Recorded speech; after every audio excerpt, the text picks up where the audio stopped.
So, this is a Halloween reading about Beelzebub. King James probably calls him something different. We are reading the New Jerusalem Bible.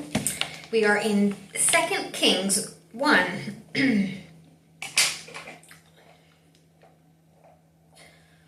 After the death of Ahab, Moab rebelled against Israel.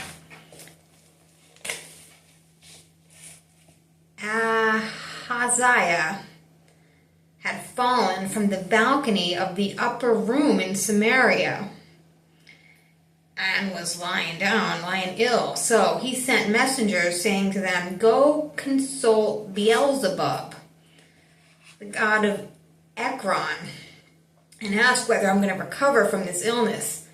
But the angel of the Lord said to Elijah the Tishbite, "Up, go and intercept the messengers of the king of Samaria. Say to them, is there no God in Israel for you to go and consult Baalzebub, the god of Ekron? The Lord says this, the bed you have got into, you will not get out of. You're certainly going to die." And Elijah set out. The messengers returned to the king and said, "Why have you come back?" "A man came to meet us." They answered and said, "Go back to the king who sent you and tell him, the Lord says this, is there no God in Israel for you to go and consult Beelzebub, the god of Ekron? For this, the bed you have gotten into, you will not get out of. You are certainly going to die." He said, "This man who met you and said all this, what was he like?" "A man wearing a hair cloak." Hair cloak. Wig? Hair cloak. And they answered, "A leather loincloth." And it was Elijah the Tishbite, he said. So Elijah was wearing leather. And a wig, maybe. Punk rock, right?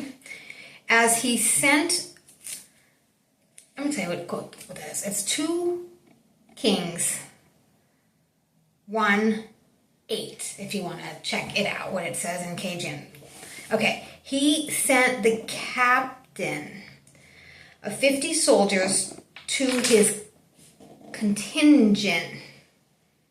He sent a captain of 50 soldiers with his contingent to Elijah, who they found sitting on the top of the hill. The captain went up to him and said, "Man of God, the king says come down."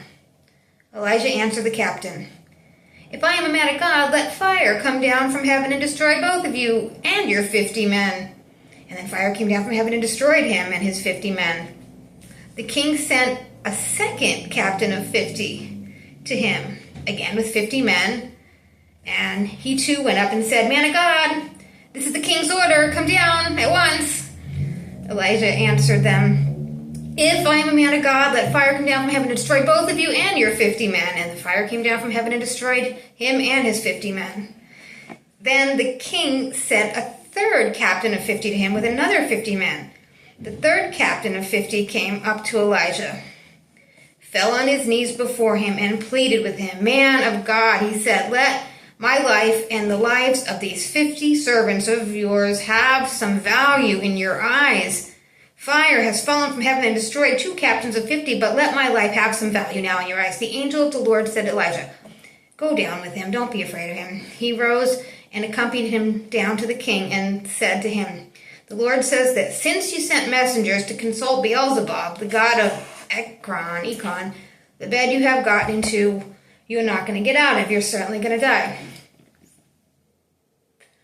And in accordance to the word of the Lord and that Elijah uttered, he died.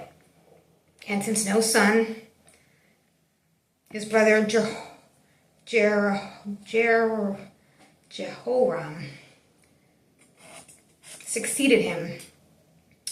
This was the 2nd year of Jeroham, the son of Jehoshaphat, the king of Judah. The rest of the history of Ahaziah and his career Is this not all recorded in the books of the annals of the king the kings of Israel. We're in the kings right now, right?